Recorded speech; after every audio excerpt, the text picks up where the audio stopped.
Class 10 ছাত্ৰ ছাত্ৰীসকল, আজি মই তোমালোকলৈ লৈ আহিছোঁ ক্লাছ 10 নতুন এটা কবিতা প্ৰশস্তি কবি ৰঘুনাথ চৌধুৰীদেৱ।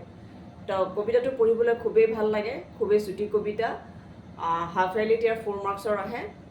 তো আমি অন্যদিনাৰ দৰে আজিও কবিতাটোলৈ যোৱাৰ আগতে কবিতাটোৰ লেখকৰ কবি পৰিচয়লৈ আহিছোঁ। তো সকলোৱে উলিয়াই লোৱা পেজ নম্বৰ 10। ৰঘুনাথ চৌধুৰী খুবেই আমাৰ পৰিচিত নাম এটি। তেখেতৰ জন্ম হৈছিলে 1879 চনত নলবাৰী জিলাৰ মোকালমোৱাৰ লাওপাৰত, লাওপাৰা নামৰ গাঁৱত।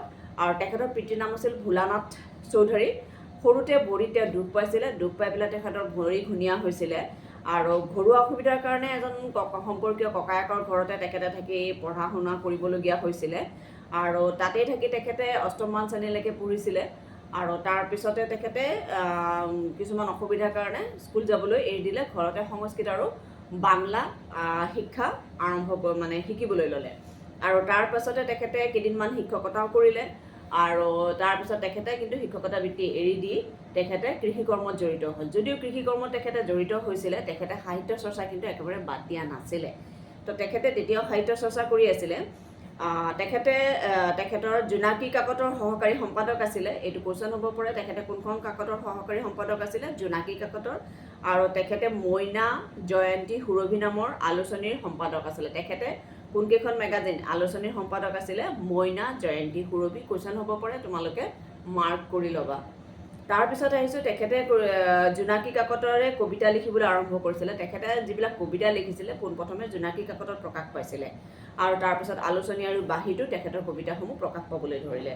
তেখেতৰ প্ৰথম স্তৰৰ কবিতাসমূহ সাদৰী পুথিত সন্নিৱিষ্ট হৈছিল। তেখেতে যিবোৰ কবিতা লিখিছিলে প্ৰথমতে সাদৰী নামৰ পুথিত সন্নিৱিষ্ট হৈছিলে আৰু তাৰপিছত তেখেতে লিখা কবিতাসমূহ কেতেকী, কাৰবালা, দহি কতৰা, নৱমল্লিকা, মৰণোত্তৰভাৱে মনাই বৰগী আৰু তেখেতৰ একমাত্ৰ গল্পপুথি হৈছে পছেতীয়া।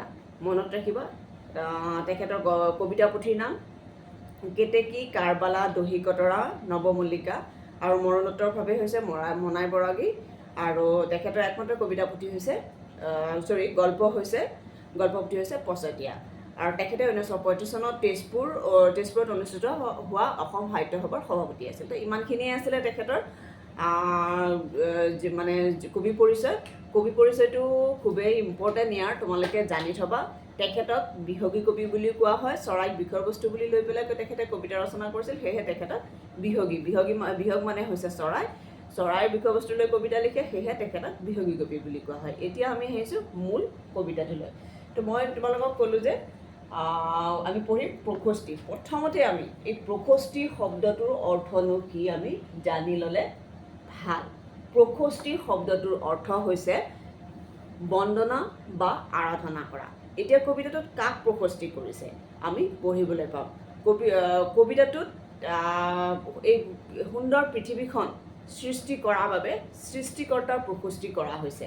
ইয়াত মই কৈছোঁ, ইয়াতে দুটা টপিক আছে। আমাৰ প্ৰথম টপিকটো হৈছে প্ৰকৃতিৰ সুন্দৰ ৰূপ বৰ্ণনা। এতিয়া আমি এইটো আলোচনা কৰিবলৈ ওলাইছোঁ। পেজ নম্বৰ 9টো চাই ল'বা। উষাৰ কুমকুম ৰাগে ৰঞ্জিলে বসুধা, দশোদিক উদ্ভাসিত কৰি নৱ কিশল দলে চামৰ ধুলাই প্ৰকৃতিক আনিলে সাদৰি।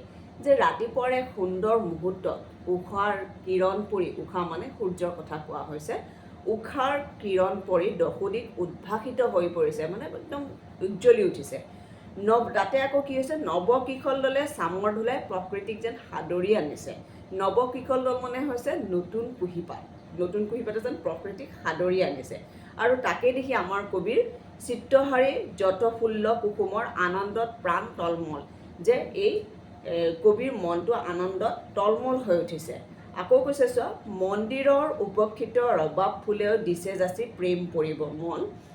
যে মন্দিৰত উপেক্ষিত, সাধাৰণতে ফলৰ ফুল মন্দিৰত ব্যৱহাৰ কৰা নহয়, আৰু সেই মন্দিৰৰ উপেক্ষিত ৰবাব ফুলে যেন নিজে নিজে প্ৰেম পৰিমল যাচিছে এই প্ৰকৃতিক।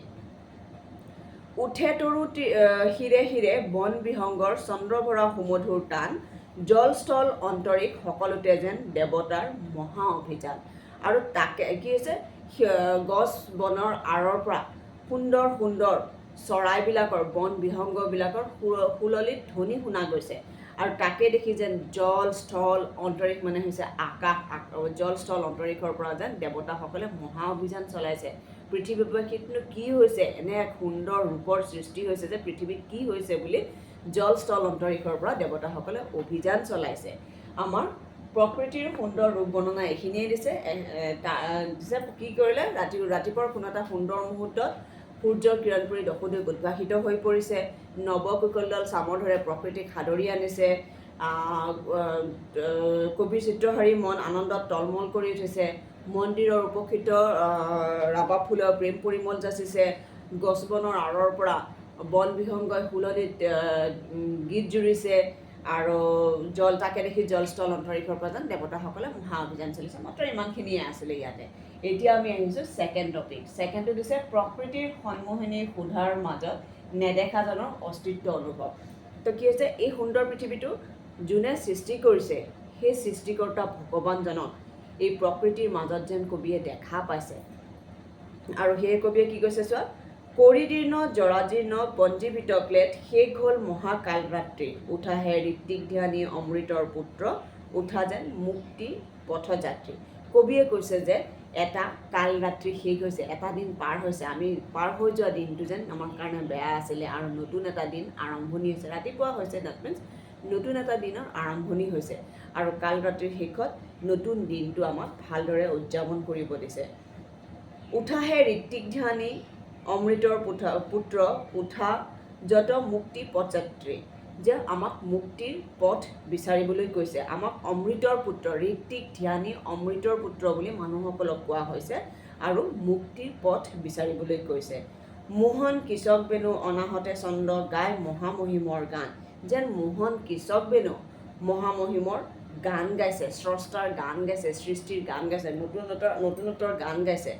মোহ তন্দ্ৰালক তেজি উঠা ভক্তবৃন্দ সুন্দৰৰ কৰা ৰূপ ধ্যান। সেয়েহে কবিয়ে কৈছে যে মনৰ পৰা মোহ তন্দ্ৰালক মানে হৈছে এলাহ, সকলো আঁতৰোৱা আৰু সুন্দৰৰ ৰূপ ধ্যান কৰা, মানে এই সুন্দৰ পৃথিৱীখন সৃষ্টিকৰ্তাক কৰা বাবে সৃষ্টিকৰ্তাক আৰাধনা কৰা।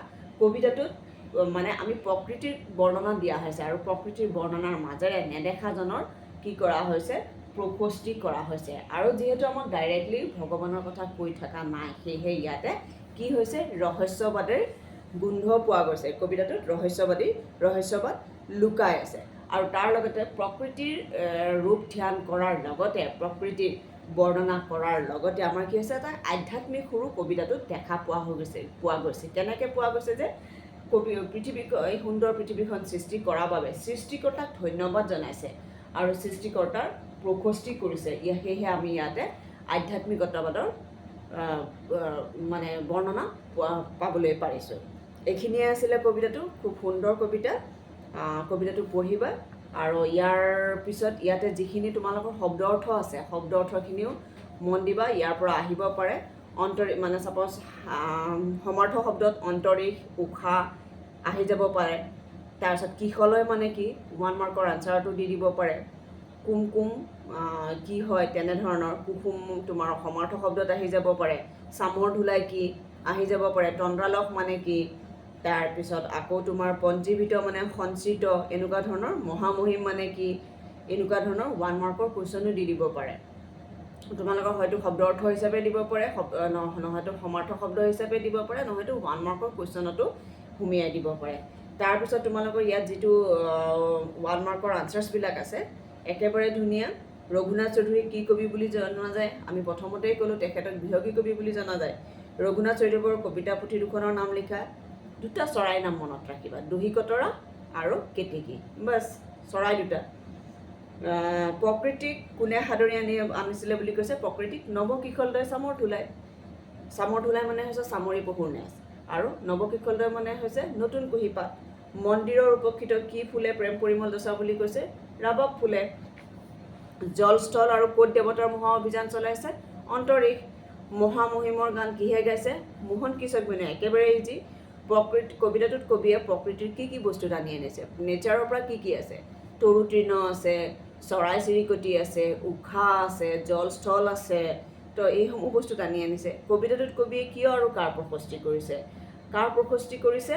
এই সুন্দৰ পৃথিৱীখনৰ সৃষ্টিকৰ্তা কিহৰ কাৰণে কৰিছে এই সুন্দৰ পৃথিৱীখন সৃষ্টি কৰাৰ বাবে কবিতাটোত প্ৰকৃতিৰ সুধাৰ মাজত কেনেদৰে সুন্দৰ আৰাধনা লুকাই আছে বিৱৰি লিখা যে প্ৰকৃতিৰ সুধাৰ মাজত পৃথিৱীখন এই সুন্দৰ পৃথিৱীখনৰ মাজত সৃষ্টি কৰাৰ মাজত কেনেদৰে সুন্দৰৰ সাধনা লুকাই আছে মানে সৃষ্টিকৰ্তাজনক কেনেদৰে প্ৰশস্তি কৰিছে বা সাধনা কৰিছে লুকাই আছে যে এই পৃথিৱীখন সৃষ্টি কৰাৰ বাবে তেখেতক আমি কেনেদৰে আৰাধনা কৰিছোঁ সেইখিনি আমি লিখিবলৈ লাগিব তাৰপিছত কবিতাটোৰ মূল ভাৱ নিজে লিখিবলৈ চেষ্টা কৰিবা যদি পাৰা নাই মোক কমেণ্টত জনাবা মই তোমালোকক কমেণ্টত দি দিম তাৰপিছত ইয়াতে দিয়া আছে উঠা হে ঋত্বিক ধ্যানী অমৃতৰ পুত্ৰ উঠাজাত মুক্তি পথযাত্ৰী কবিয়ে কিয় এনেদৰে আহ্বান কৰিছে যে আমাৰ মানুহসকলে কি হৈছে অমৃতৰ পুত্ৰসকলক মুক্তিৰ পথ বিচাৰিবলৈ দিয়া হৈছে আৰু আমাৰ সকলো মূৰ তন্দ্ৰালক ত্যাগ কৰিব দিছে নতুন দিন এটা আৰম্ভণি কৰিবলৈ দি আছে সেইখিনি অকণমান এক্সপ্লেইন কৰিব লাগিব সুন্দৰৰ ৰূপ ধ্যান কৰিবলৈ কবিয়ে ভক্তবৃন্দক কিয় আহ্বান জনাইছে যে এই সুন্দৰ পৃথিৱীখনৰ সৃষ্টি কৰিছে তাক ধন্যবাদ জনাব দিয়া হৈছে আৰু সেয়েহে আৰু সেইখিনি অকণমান এক্সপ্লেইন কৰিব লাগিব তোমালোকৰ যদি কিবা প্ৰব্লেম থাকে মোক জনাবা মই তোমালোকক কৰাই দিম নেক্সট আছে ব্যাখ্যাকেইটা তেনেকৈ তোমালোকে কৰিবলৈ চেষ্টা কৰিবা আৰু যদি পাৰা নাই মোক কমেণ্ট কৰি জনাবা আৰু ভিডিঅ'টো ছাবস্ক্ৰাইব কৰি ল'বা যাতে আহি থকা ভিডিঅ'সমূহ তোমালোকে পাব পাৰা ঠিক আছে আৰু নেক্সট দিয়া আছে যিখিনি গ্ৰামাৰখিনি এইখিনি একেবাৰে ইজি তোমালোকে 7-8ত পাই আহিছা আৰু যদি নোৱাৰা মোক জনাবা মই কৰাই দিম ঠিক আছে থেংক ইউ